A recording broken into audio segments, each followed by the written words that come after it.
Shalom, selamat pagi saudaraku yang dikasihi dan diberkati Tuhan. Mari pagi hari ini kita mau datang lagi kepada Tuhan di dalam hadirat-Nya untuk memuji dan memuliakan nama Tuhan yang hidup. Biar setiap kita boleh mengalami Tuhan secara pribadi, dan itulah yang makin mengubahkan kehidupan setiap kita semakin serupa dengan Kristus Yesus Tuhan. Mari kita mau datang kepada Tuhan.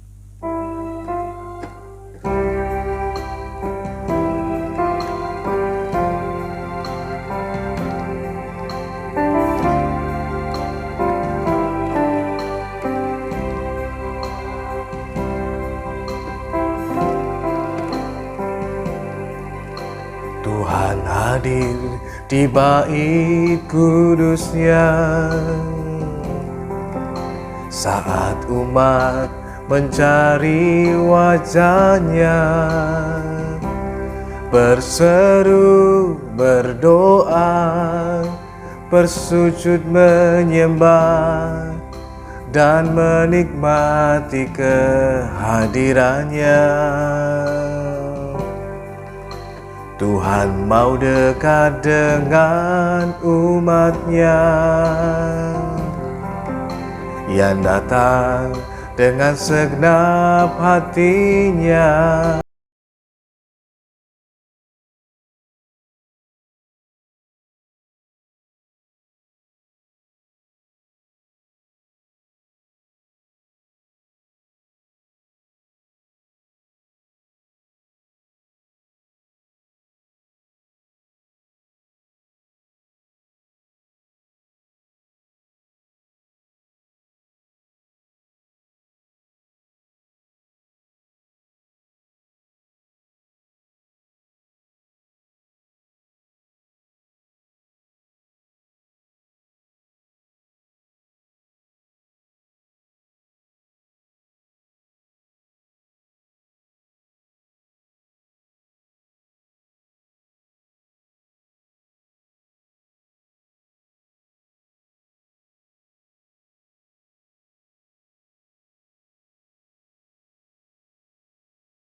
Menyembah dan menikmati kehadiran-Nya. Hadirat-Mu memenuhiku, hadirat kudus-Mu penuhi bait-Mu, dan ku tersungkur menyembah-Mu. Yang ku nampak hanya kemuliaan-Mu. Hadirat-Mu memenuhiku, hadirat kudus-Mu penuhi bait-Mu, dan ku tersungkur menyembah-Mu. Yang ku nampak hanya kemuliaan-Mu. Hadirat-Mu memenuhiku, hadirat kudus-Mu penuhi bait-Mu, dan ku tersungkur menyembah-Mu. Yang ku nampak hanya kemuliaan-Mu. Yang ku nampak hanya kemuliaan-Mu. Yang ku nampak hanya kemuliaan-Mu. Haleluya. Terima kasih Tuhan untuk hadirat kudus-Mu. Kami datang untuk mencari wajah-Mu, untuk menyembah-Mu dengan segenap hati, dengan segenap jiwa, untuk memuliakan nama-Mu Tuhan, untuk memuliakan nama-Mu. Terpujilah nama-Mu Tuhan, terpujilah nama-Mu, sebab hanya Kau saja yang layak disembah, sebab hanya Kau saja yang layak diagungkan.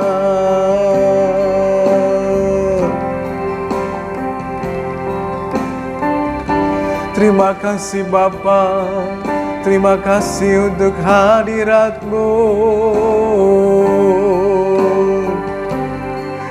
Kami menyembah-Mu Tuhan, kami memuji nama-Mu, ya Allah yang kudus, layak disembah. Tiada yang seperti-Mu. Haleluya.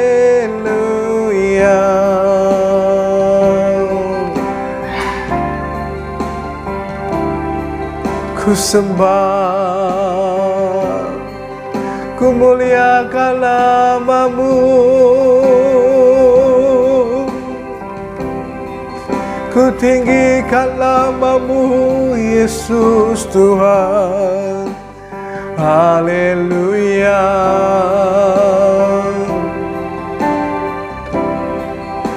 Haleluya.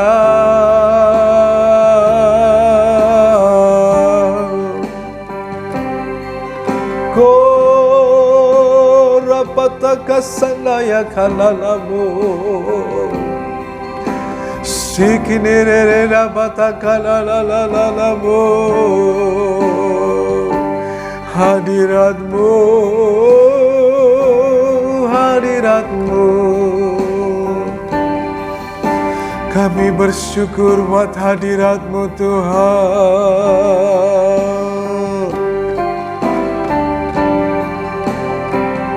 Haleluya. Terima kasih Roh Kudus. Sungguh kami bersyukur, sungguh kami bersyukur, memuji-Mu, menyembah-Mu.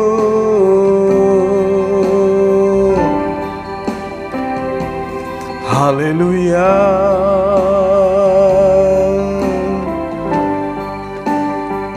Terima kasih Tuhan.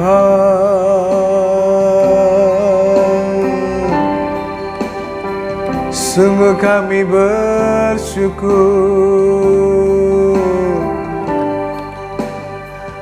hanya kepada-Mu Tuhan.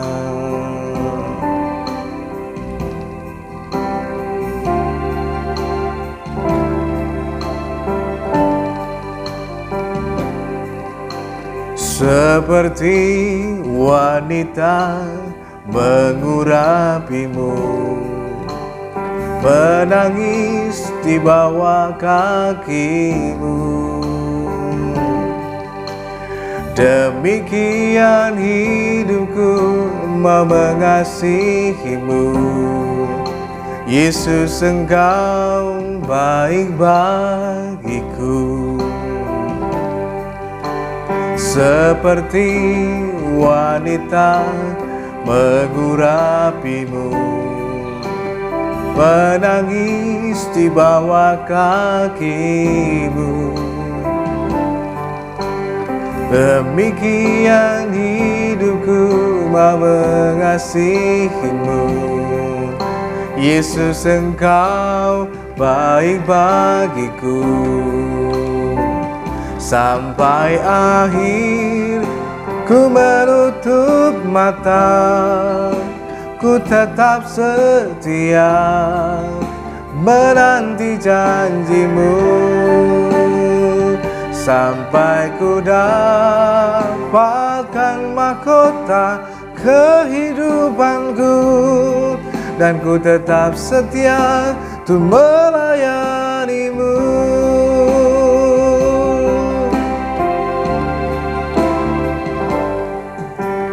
Seperti wanita mengurapimu, menangis di bawah kakimu.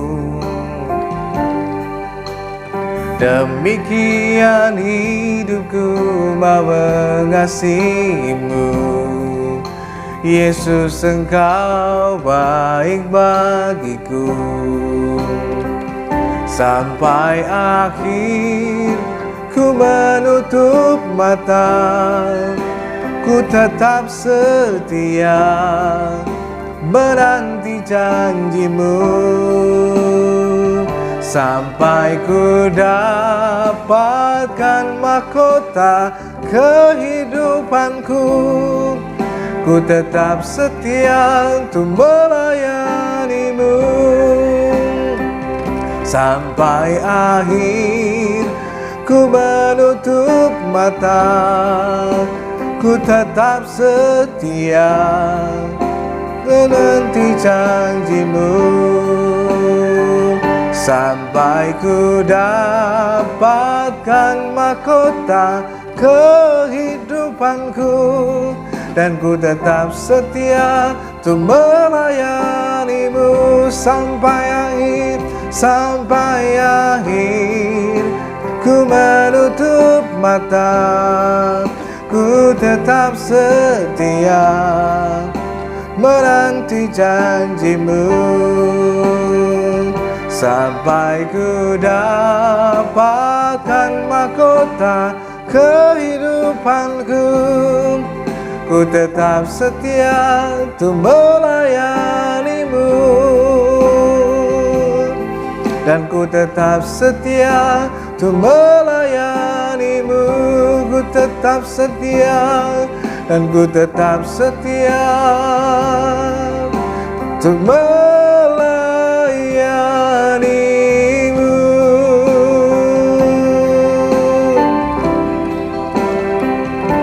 Dan ku tetap setia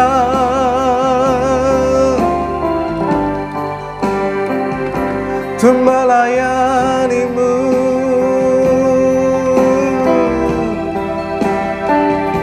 Menanti janjimu.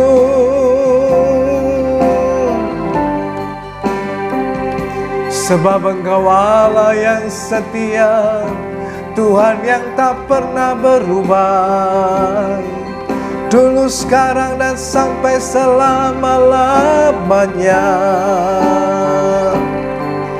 Betapa ajaibnya kuasa-Mu, betapa ajaibnya kasih-Mu, sungguh besar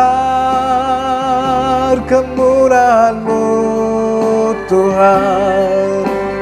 Haleluya,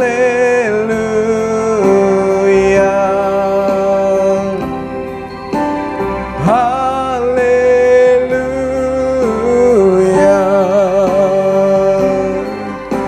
Betapa kami bersyukur menyembah-Mu, Tuhan.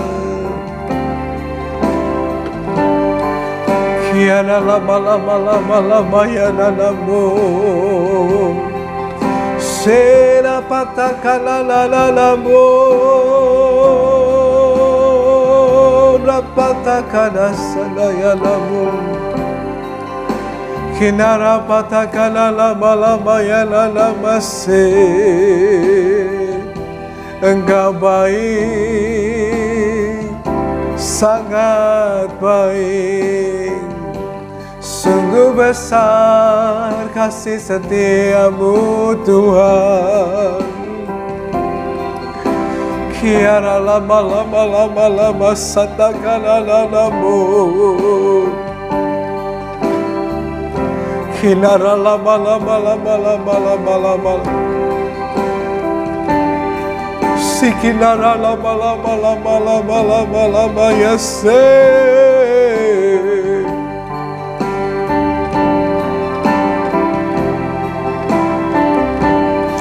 Sikinara lama lama lama lama lama,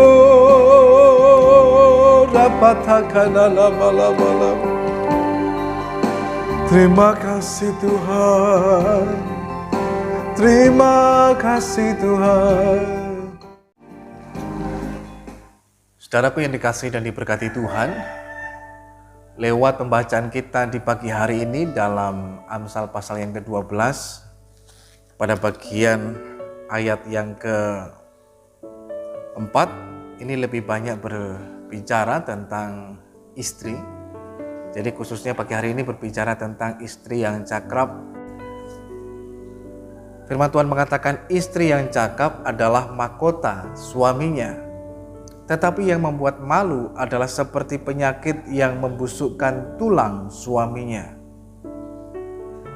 Dalam terjemahan lain juga dikatakan istri yang sehat itu menguatkan suaminya. Saudaraku yang dikasihi Tuhan, lewat pembacaan firman Tuhan pagi hari ini khususnya berbicara tentang kepada istri, kepada wanita. Tetapi bukan berarti kita sebagai seorang pria tidak boleh mendengarnya. Ini khusus untuk seorang istri, ini khusus untuk wanita, tetapi pria wajib mendengarkannya. Nah, saudaraku yang dikasihi Tuhan, berkaitan dengan hal ini di tengah kehidupan kita, firman Tuhan rupa-rupanya lebih menaruh perhatian khususnya dalam hal ini ketika Salomo menuangkan dalam Amsalnya. Tentu saja ini berdasarkan hikmat daripada Allah atas kehidupannya, mengatakan bahwa istri yang cakap.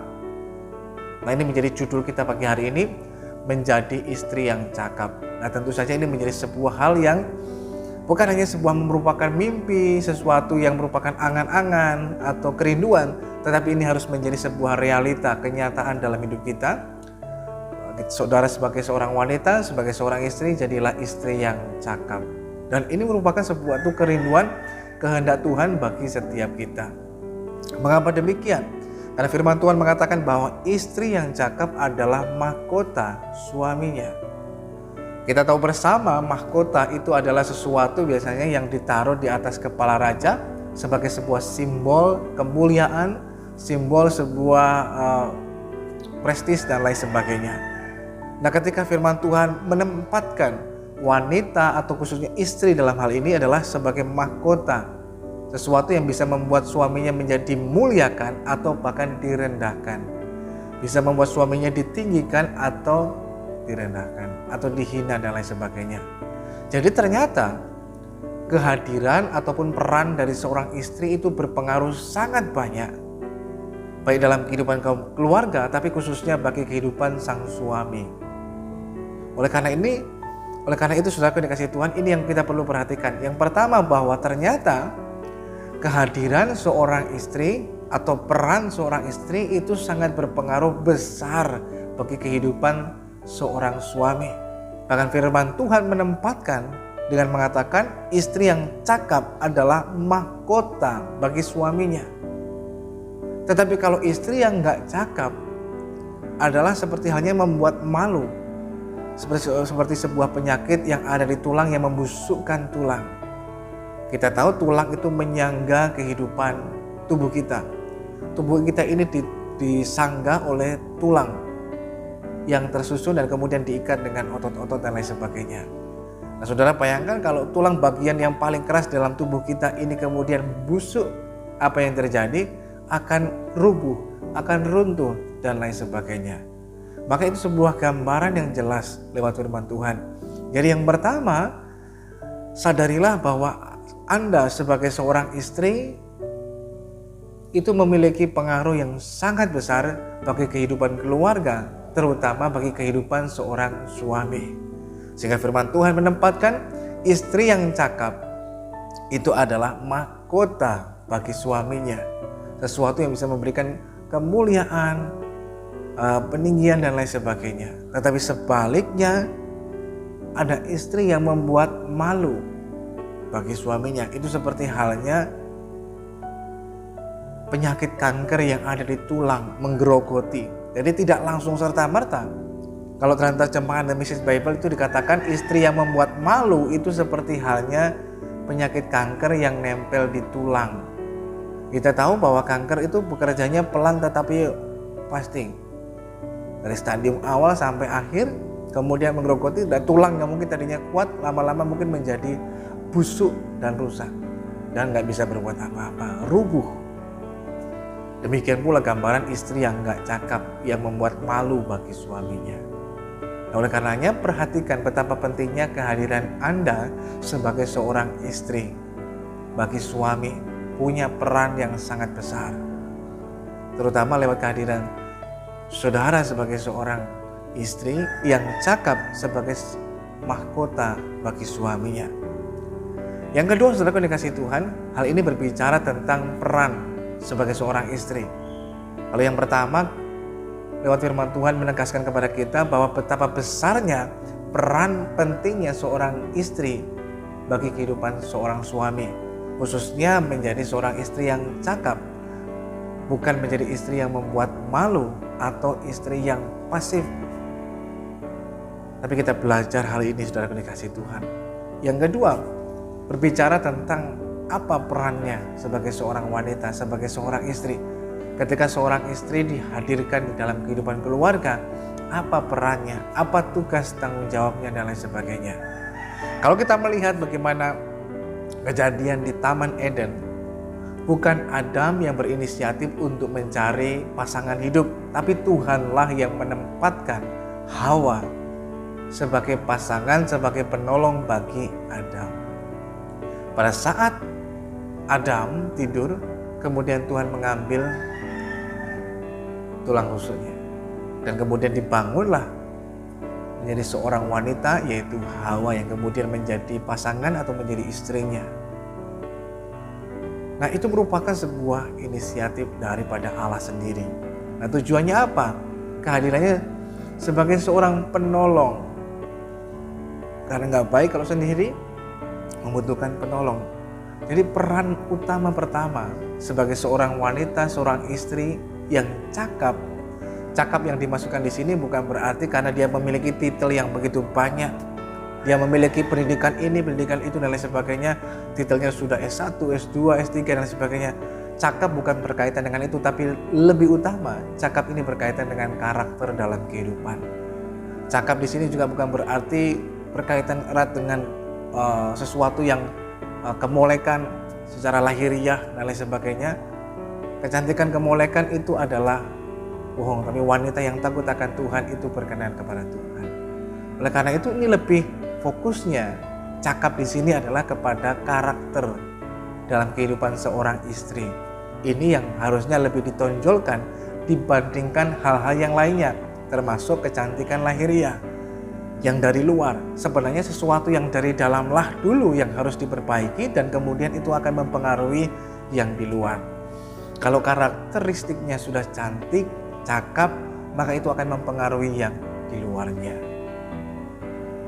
Oleh karena itu, yang pertama, peran dari seorang istri adalah sebagai seorang yang menolong suaminya. Antara yang ditolong dengan yang menolong, tentu lebih bijak seharusnya yang menolong. Seorang istri ditempatkan, dihadirkan sebagai seorang penolong, bukan hanya sekedar pelengkap. Lebih daripada itu, Anda istimewa, Anda sebagai seorang penolong. Saudara bayangkan, artinya ada satu pribadi yang membutuhkan pertolongan, yaitu suami Anda. Dan kehadiran Anda sangat penting. Saudara bisa bayangkan, kalau nggak ada penolong, seseorang mungkin bisa mengalami hal-hal yang tidak baik dalam hidupnya. Jadi tugas peran utama seorang istri yang cakap adalah sebagai seorang penolong bagi suaminya. Itu artinya di sisi yang lain kita melihat bahwa suami kita tentu ada bagian-bagian tertentu dalam hidupnya yang mungkin lemah, kurang dan lain sebagainya. maka kehadiran seorang istri menolong. Dan kemudian bukan mengumbar kekurangan, kelemahan dalam rumah tangga, dalam kehidupan suami kepada orang-orang lainnya. Tidak, tetapi menolong. Ketika melihat ada sesuatu hal yang lain, itulah fungsinya kita, hadir dan kemudian menolong. Itu fungsi utamanya. Hanya sayangnya dengan berjalannya waktu, banyak wanita atau istri yang bukan menjadi penolong, tapi menjadi perongrong atau bahkan mungkin penodong. Sehingga nggak nolong suaminya, tapi justru nodong ataupun merongrong. Kalau nodong istilahnya, ya hanya pada waktu suaminya ada uang, ya ditodong, diminta uangnya dan lain sebagainya. Tapi nggak mau tahu dengan apa yang jadi pergumulannya, bagaimana tantangannya dalam bekerja, kesulitannya dan lain sebagainya. Dia nggak mau tahu, yang penting yang saya mau adalah saya dapat uang. Itu namanya istri penodong, bukan penolong. Dia nggak mau pusing dengan apa yang terjadi dengan suaminya. Mau suaminya jatuh bangun dan lain sebagainya, dia nggak peduli. Yang dipedulikan adalah mungkin uangnya dan lain sebagainya. Istri yang adalah penodong, yang nggak sesuai dengan fungsinya. Kalau saudara ingat bagaimana kisah dari Ayub, ketika Ayub mengalami banyak pergumulan dan kesulitan dalam hidupnya, anak-anaknya mati, kekayaannya ludes habis, bahkan sekarang tubuhnya dipenuhi dengan borok. Istrinya tidak mendukung dan menguatkan, tapi istrinya berkata, apakah ini hasilnya kamu mengikuti Tuhan? Lebih baik kamu untuki Allah dan kamu mati. Dan ya, Ayub ditinggalkan. Pada waktu itu seharusnya Ayub sangat membutuhkan sekali kehadiran seorang istri sebagai seorang penolong yang akan memberikan kekuatan, dibutuhkan kehadirannya, dibutuhkan perhatiannya dan lain sebagainya. Tapi tidak demikian. Oleh karena itu, saudara yang dikasihi Tuhan, lewat firman Tuhan ini diingatkan kembali. Anda sebagai seorang istri, Anda adalah pribadi yang luar biasa, dihadirkan oleh Allah sebagai seorang penolong bagi suami Anda. Penolong artinya sesuatu Anda yang lebih, posisinya lebih sebenarnya. Secara mungkin pemikiran, karakter, kekuatan dan lain sebagainya. Karena terkadang tidak dapat dipungkiri karena mungkin pekerjaan dan lain sebagainya, suami bisa terkadang lemah. Nah, kehadiran istrilah kemudian yang harusnya kemudian dia dengan bijak dalam karakternya menjadikan menguatkan suaminya, menolong. Sehingga ketika dia mungkin butuh untuk mengambil keputusan, dia bimbang. Nah, istri memberikan pengertian, memberikan pertimbangan. Oh, ini yang harus mungkin dilakukan. Nah, itulah penolong. Ketika suaminya mungkin sedang bingung keputusan apa yang diambil, supaya dia nggak salah jalan, dia nggak keliru ambil keputusan, kehadiran istri juga menjadi penting. Menolong, terutama pertama lewat doa. Dia menguatkan suaminya. Lewat doa juga dia berdoa supaya Tuhan memberikan hikmat bagi suaminya dan lain sebagainya. Tetapi pada bagian yang pertama dia menolong suaminya. Ketika melihat kekurangan dan lain sebagainya, bukan mengata-ngatai atau bukan merendahkan, tetapi tolonglah dia. Itu tugas fungsi Anda sebagai penolong, yaitu menolong, menghibur dan lain sebagainya. Sehingga dengan demikian kita menjadi istri yang cakap, berkenan kepada Tuhan, tetapi kita berfungsi dan menjadi berkat. Sebagai seorang penolong, kehadiran seorang istri juga firman Tuhan mengatakan istri yang sehat. Berarti ada istri yang gak sehat. Karena firman Tuhan mengatakan istri yang sehat menguatkan suaminya. Ada waktu-waktunya tertentu suami tidak selalu kuat. Sekalipun dia adalah kepala rumah tangga, sekalipun dia adalah seorang pria, mungkin secara fisik dia kuat, tetapi ada kalanya mungkin hatinya jadi lemah. Mungkin ada kalanya jiwanya, mungkin pikirannya, perasaannya, kehendaknya pun bisa menjadi lemah. Mungkin dikarenakan masalah di pekerjaan, mungkin dikarenakan banyak hal yang lainnya. Nah, disitulah peran besar seorang istri sangat berpengaruh. Yaitu untuk apa? Menguatkan. Sudah suaminya lemah, tambah dikasih lemah. Nah, ini yang seringkali terjadi. Jangan dilemahkan, tapi dikuatkan dengan hal-hal yang baik. Kalau suaminya sedang lemah, sedang emosi, bukan kemudian dikompor-kompori supaya bikin hal yang jahat, yang salah, tapi diarahkan pada hal yang benar. Kalaupun suaminya sedang lemah, putus asa, sedang hilang semangat untuk bekerja dan lain sebagainya, kehadiran istrilah yang menjadi penting untuk menjadi penyemangat, menguatkan, menopang.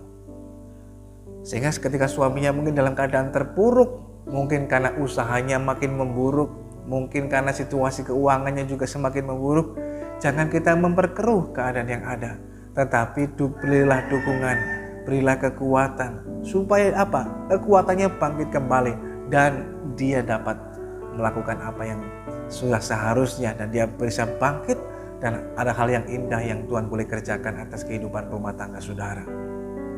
Ada juga seorang wanita yang bijaksana namanya Abigail. Dia memiliki seorang suami Nabal, orangnya bebal,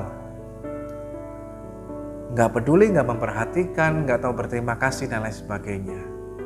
Tetapi sekalipun dia memiliki suami yang model begini, bukan berarti kemudian dia berusaha untuk kemudian membalas dengan hal yang tidak baik, tapi dia selalu membalasnya dengan hal yang baik. Sebagai contoh, pada waktu ketika Daud datang kepada Nabal untuk meminta upah atas pekerjaannya menjaga seluruh kawanan kambing domba Nabal, bahkan seluruh gembalanya, sehingga aman, bahkan berkembang menjadi besar, dia dapat memanen bulu domba yang begitu banyak. Apa jawaban Nabal? Nabal tidak memberikan sesen pun uang kepadanya, tidak memberikan apapun, ucapan terima kasih pun gak ada, apalagi hal yang lainnya. Maka hal itu membuat Daud dan orang-orangnya menjadi marah dan berniat untuk membunuh semua orang yang ada di rumah Nabal, termasuk Nabal tentunya. Tetapi ketika Abigail mendengar hal ini, kalau Abigail seorang wanita yang bukan wanita yang cakap, Abigail bisa saja kemudian mengambil kesempatan. Oh, ini waktunya saya balas dendam ini. Ini suami saya ini selama ini bebal, nggak tahu terima kasih, nggak memperhatikan, kejam dan lain sebagainya. Tetapi Abigail tidak berbuat demikian. Dia berinisiatif justru. Kemudian dia mempersiapkan segala sesuatunya. Dia mendatangi Daud dan memohon maaf. Dan kemudian berterima kasih untuk segala sesuatunya dan memberikannya. Akhirnya lewat kebijaksanaan Abigail, bukan hanya menolong suaminya, tetapi juga menolong Daud supaya Daud terhindar dari menumpahkan darah orang yang tidak bersalah. Istri yang cakap berperan luar biasa, sehingga Tuhanlah yang menyatakan pembelaan atas kehidupannya. Nah, saudaraku dikasih Tuhan, firman Tuhan juga mengatakan, "Hai istri, tunduklah kepada suamimu." Menundukkan diri memang gak mudah, apalagi mohon maaf kalau istrinya mungkin dari sisi intelektual atau sisi akademis lebih tinggi daripada suami. Biasanya untuk menundukkan diri agak susah. Kalau istri posisi di pekerjaannya lebih tinggi daripada suami, istri untuk menundukkan diri itu juga cukup susah. Kalau penghasilan istri, misalkan istrinya juga bekerja, suaminya bekerja, penghasilan istri lebih banyak dari suaminya, untuk mau menundukkan diri juga susah. Tapi ketika kita mau belajar mendengar firman Tuhan, menundukkan diri kita, dan kita mengambil fungsi kita sebagai seorang istri, yaitu menolong, menguatkan suami, tetapi juga pada bagian yang ketika kita akan melihat bagian yang penting juga, peran sebagai seorang istri, maka disitulah kita bisa melihat Tuhan hadir di tengah keluarga, menjadi keluarga yang indah, yang harmonis, penuh bahagia, sukacita, damai sejahtera, seperti yang Tuhan kehendaki, sehingga di dalamnya lah akan menghasilkan generasi-generasi yang serupa segambar dengan Tuhan. Jadi fungsi yang pertama sebagai seorang istri adalah sebagai seorang penolong yang menolong suaminya dalam mengambil keputusan, dalam hal yang lainnya. Tetapi juga di sisi yang lain, kehadirannya sebagai seorang yang menguatkan suaminya. Firman Tuhan mengatakan istri yang sehat itu kan dia menguatkan suaminya. Tapi ada istri yang gak sehat, bukan menguatkan suaminya, melemahkan suaminya. Sudah suaminya lemah, makin dilemahkan. Mungkin suaminya sedang terpuruk, hampir putus asa karena usahanya mungkin sedang sulit, keuangannya sedang sulit dan lain sebagainya. Bukannya dikuatkan, istrinya berkata, oh memang sekarang susah dan lain sebagainya, ya sudah lebih baik kita pisah dan lain sebagainya. Itu bukan menguatkan, Anda bukan istri yang cakap. Tapi mari belajar keadilannya sebagai istri yang cakap, istri yang sehat, kita menguatkan suami. Terutama menguatkan lewat apa? Lewat doa. Sesuatu yang tidak terlihat tetapi memiliki dampak yang besar. Sudahkah Anda berdoa untuk suami Anda? Ketika suami Anda bekerja, doakan dia supaya Tuhan memberkati dan menyertai, beri hikmat dan lain sebagainya, supaya usahanya bisa berjalan dengan baik, bahkan berhasil dan beruntung tentunya dalam penyertaan dan pertolongan Tuhan. Disitulah peran seorang istri, tiang dalam rumah tangga, penopang. Anda adalah pribadi yang juga luar biasa. Mari berdoa juga buat suami Anda, supaya dia tetap kuat, dia tidak lemah, supaya dia tetap dapat menjadi berkat dimanapun dia berada. Bahkan kehadiran Anda lewat doa pun dapat memberikan sesuatu hal yang luar biasa, seperti halnya mahkota bagi suaminya. Di balik kesuksesan seorang pria, tentunya ada seorang wanita yang terus mendukungnya secara luar biasa, yaitu adalah seorang istri. Dan itulah peran besar Anda sebagai seorang istri. Bagian yang ketiga yang terakhir sudah dikasih Tuhan, peran istri adalah bukan hanya menolong, bukan hanya menguatkan, tetapi juga bahkan memuliakan suaminya. Firman Tuhan mengatakan istri yang cakap adalah mahkota suaminya. Kalau kita mau mendengar istilah cakap yang lebih tepat itu secara detail dijelaskan dalam dalam Amsal pasalnya yang ke-31. Mari kita melihat bersama-sama dalam kitab Amsal pasalnya yang ke-31. Firman Tuhan menjelaskan tentang istri yang cakap. Firman Tuhan menjelaskan dengan begitu detail.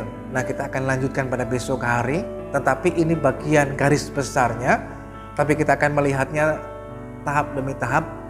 Menjadi istri yang cakap itu seperti apa, itu kita akan melihat secara detailnya pada besok hari. Jadi kita bersambung pada besok hari tentang istri yang cakap bagian yang kedua. Tapi pada bagian yang pertama ini kita akan melihat secara garis besarnya. Dalam Amsal 31 dikatakan istri yang cakap ayat 10, siapa yang akan mendapatkannya?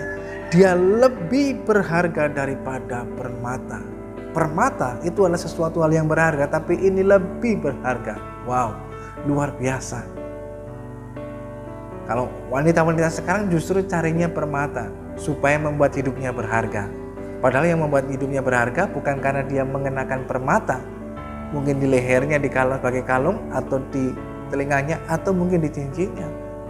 Tapi dia justru lupa bahwa dirinya lebih berharga daripada permata. Bukan permata yang membuatnya berharga, tapi kecakapannya dalam karakter hidupnya. Sehingga ayat 11, hati suami percaya kepadanya, suami tidak akan kekurangan keuntungan. Bahkan pada ayat 30 dikatakan, kemolekan adalah bohong, kecantikan adalah sia-sia, tapi istri yang takut akan Tuhan dipuji-puji.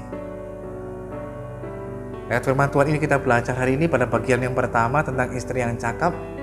Sadarilah yang pertama adalah bahwa Anda sebagai seorang istri memiliki peran yang begitu besar terhadap kehidupan keluarga Anda, tetapi juga pada kehidupan suami Anda. Karena di balik kesuksesan, keberhasilan seorang pria, seorang suami, ada seorang wanita yang terus mendukung dan menopang. Maka Anda hadir sebagai seorang menolong suami Anda. Yang kedua, kehadiran Anda sebagai seorang yang menguatkan, bukan yang melemahkan. Jadilah istri yang sehat yang menguatkan suaminya. Pada bagian yang ketiga, jadi seorang istri yang memuliakan suaminya. Sehingga lewat ucapan, tindakan, perilaku kita bukan mempermalukan suami kita, tetapi justru mempermuliakannya. Sehingga mari lebih banyak bersikap dengan bijak dalam hidup ini, sehingga kita memiliki dampak. Karena apa yang kita lakukan, apalagi kalau konteksnya kita dalam kehidupan rumah tangga, kalau kita sebagai seorang istri, apapun yang kita lakukan itu akan berpengaruh bagi seorang suami. Demikian juga suami akan berpengaruh pada kehidupan istri, karena kita dalam satu perahu yang sama. Jadi kalau ada satu orang yang kemudian mungkin terluka, seorang yang mungkin melakukan hal yang keliru, semua orang di dalam satu perahu ini yang merasakan dampaknya bersama. Oleh karena itu, mari pertimbangkan baik. Mari kita mau datang kepada Tuhan dan kita akan melanjutkan kembali pada episode yang selanjutnya, istri yang cakap bagian yang kedua. Mari kita mau datang kepada Tuhan. Bapa, kami mengucap syukur kepadamu Tuhan buat kasih dan anugerah-Mu dalam hidup kami. Kami telah dengar firman-Mu, khususnya Tuhan bagi kaum wanita yang mendengar firman Tuhan pagi hari ini, supaya setiap kami belajar menjadi istri yang cakap, yang menjadi kemuliaan bagi suaminya, menolong suaminya, menguatkan suaminya. Karena kehadiran kami menjadi penting. Tuhan hadirkan di tengah-tengah kehidupan keluarga sebagai tiang yang menopang, yang menolong dalam kehidupan keluarga yang ada. Beri hikmat kepada kami semua untuk dapat lakukan firman-Mu, sehingga firman-Mu sungguh-sungguh memiliki dampak yang luar biasa atas kehidupan setiap kami. Pagi hari ini kami berdoa buat setiap kami yang mengikuti doa pagi, biar kiranya berkat anugerah-Mu ada atas kehidupan kami, menyertai kami, memberkati kami, baik dalam kesehatan, dalam kekuatan rumah tangga, dalam usaha pekerjaan, pendidikan anak-anak kami dan lain sebagainya. Berkat-Mu ada atas kehidupan kami. Saudaraku yang dikasihi Tuhan, kami berdoa juga pagi hari ini buat setiap kita yang mengalami mungkin kelemahan tubuh, sakit, penyakit. Kiranya dalam nama Tuhan Yesus, Tuhan menyatakan pertolongan, kesembuhan bagi saudara sekalian. Demikian juga kalau di antara kita mengalami kelemahan, pergumulan, kesulitan dalam kehidupan, mungkin itu masalah dalam keuangan, masalah dalam pekerjaan, dalam rumah tangga dan lain sebagainya, kami berdoa dalam nama Tuhan Yesus, Tuhan menyatakan pertolongan dan anugerah-Mu dalam kehidupan mereka semuanya, sehingga mereka dapat mengalami jalan keluar yang Tuhan sediakan. Pagi hari ini kami menyerahkan kehidupan kami dalam tangan Tuhan. Kalau selesai dari doa pagi ini, kami akan melanjutkan aktivitas kehidupan kami, baik kami bekerja, berusaha, melanjutkan aktivitas kehidupan kami ataupun studi pendidikan kami. Tuhan kiranya menyatakan penyertaan dan pertolongan-Mu. Saudaraku yang dikasihi Tuhan, mari pagi hari ini arahkan hidupmu pada Tuhan dan terimalah berkat dari Tuhan. Biar kiranya pagi hari ini turunlah atas saudara sekalian berkat damai sejahtera dari Allah Bapa, kasih karunia dari Kristus Yesus Tuhan, persekutuan pertolongan Roh Kudus akan terus menyertai dan menolong kehidupan setiap kita. Tuhan memberkati engkau dan melindungi engkau. Tuhan menyinari engkau dengan wajah-Nya dan memberikan engkau kasih karunia. Tuhan menghadapkan wajah-Nya kepadamu dan memberikan engkau damai sejahtera. Terimalah berkat Tuhan hanya dalam nama Tuhan Yesus Kristus yang menjadi Tuhan dan Juru Selamat kita yang hidup. Haleluya. Amin. Selamat pagi, selamat beraktivitas. Tuhan Yesus mengasihi dan memberkati saudara sekalian.